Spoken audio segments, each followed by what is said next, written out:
nourriture est de faire la volonté de celui qui m'a envoyé et d'accomplir son œuvre.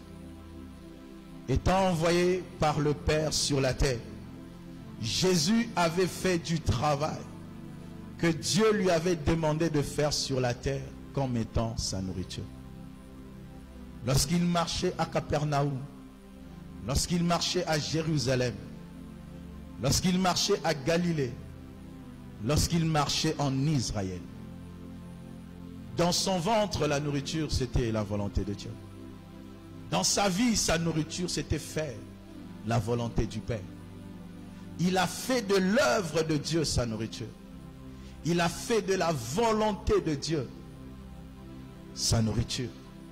Il a fait de cela ce qui lui permettait de vivre, ce qui l'aidait à vivre. La nourriture de Jésus, c'était d'accomplir la mission que Dieu lui avait confiée.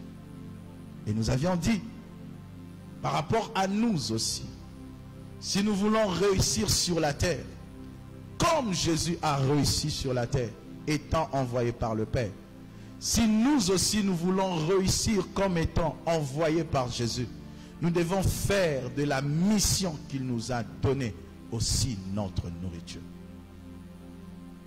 Nous devons faire de la volonté de Dieu notre nourriture. Et aujourd'hui, j'aimerais un peu parler de la volonté de Dieu, comme je l'avais exprimé l'autre dimanche, dans le sens de la parole de Dieu. Parce que la volonté de Dieu, c'est aussi sa parole. Est-ce que quand tu marches, quand tu respires, dans tout ce que tu fais, tu as l'assurance que c'est la volonté de Dieu qui est primordiale dans ta vie? Étant assis sur cette chaise, tu as les témoignages dans ton cœur que ta vie est conforme à la parole de Dieu.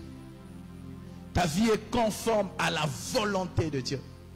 Car on ne peut pas parler de la volonté de Dieu sans parler de sa parole.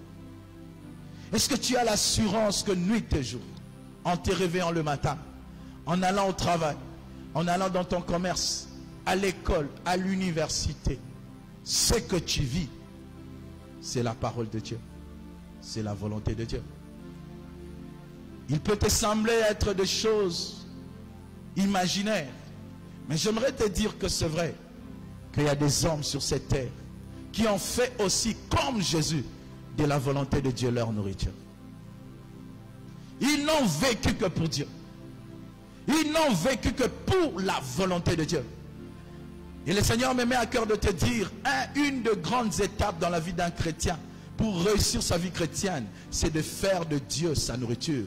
Tant que Dieu n'est pas devenu ta nourriture, tu ne réussiras pas sur cette terre. Tant que tu auras d'autres nourritures, d'autres volontés, d'autres choses, d'autres besoins qui te nourrissent, d'autres priorités qui te nourrissent et non la volonté parfaite de Dieu, tu ne réussiras jamais ta vie chrétienne.